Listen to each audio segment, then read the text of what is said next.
Welcome back to the Can-Am Garage, guys.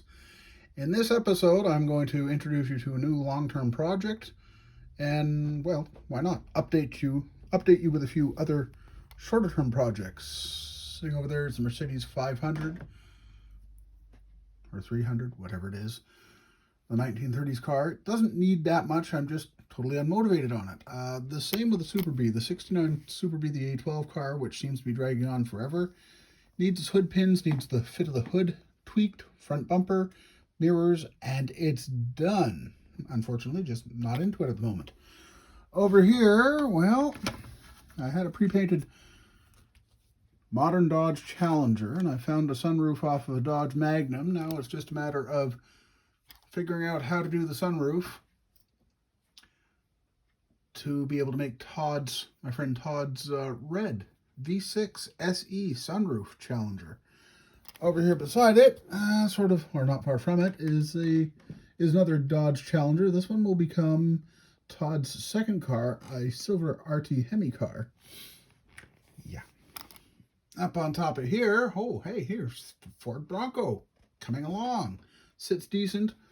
And just to prove really that we're really getting somewhere on this thing, how about this?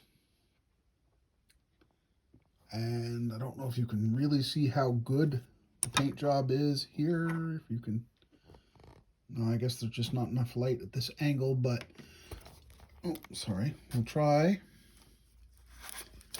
to position it so you can see the reflection. It's partially polished out, and I'm saying polished. This is done with Scratch X 2.0 from Meguiar's. Otherwise, it is straight Tamiya sprays, decanted black, then white. And well, you can see the white shines just spectacularly. It's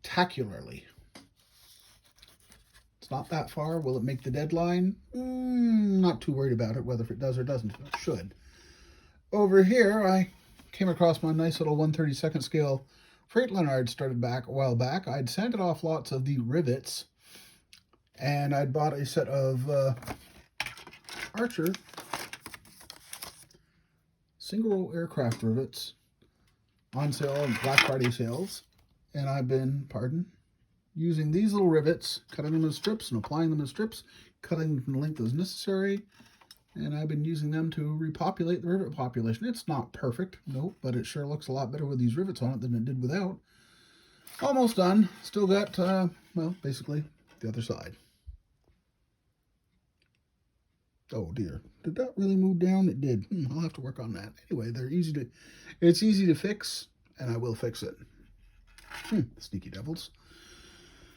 Okay, so the long-term project, and pardon the quick blurry look around my workshop, and the messy workshop. Creative minds, great minds, I don't know.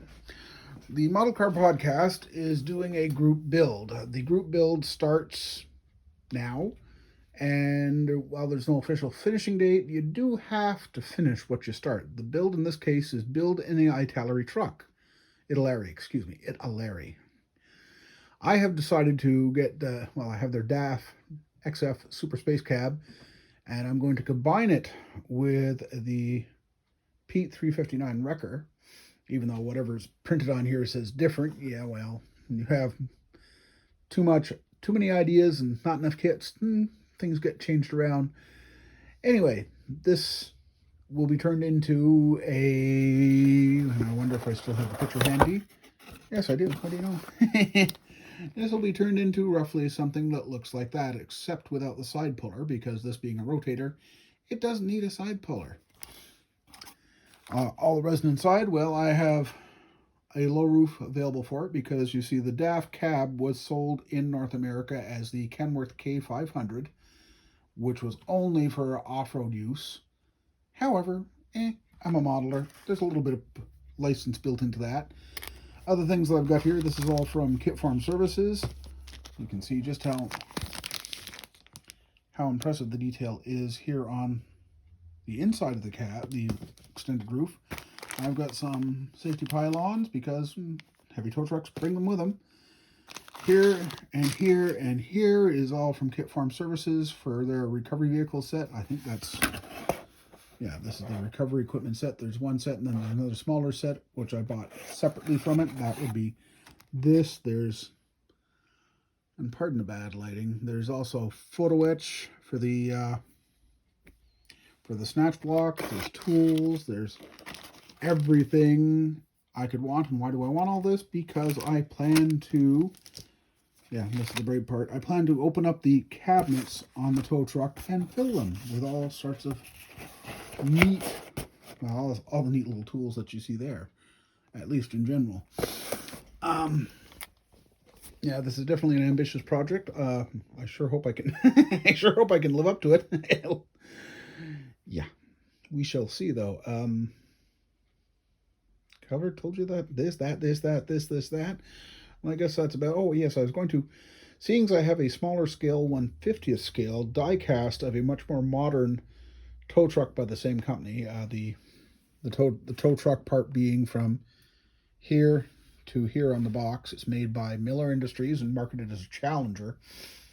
It was originally marketed as a 60-ton Challenger. They make much more capable units now that are somewhat different. The bodywork is different for sure. The stabilizers / landing gear, whatever you want to call it, outriggers, are also a different design now. And I think I'm going to really get ambitious and try and update the whole body sides of the wrecker body to a more modern design, and quite possibly the stabilizers to a more modern design, using the 1/50th as a reference. Why? Well, I can do that because I can simply double dimensions. 1/50th, 1/25th, 25 is exactly 25 times. It's exactly double the size. So it should be pretty easy to get away with that. Yeah. So says the famous last words. Anyway, I think we'll call it for this episode of the Can-Am Garage. We'll see you next time, guys.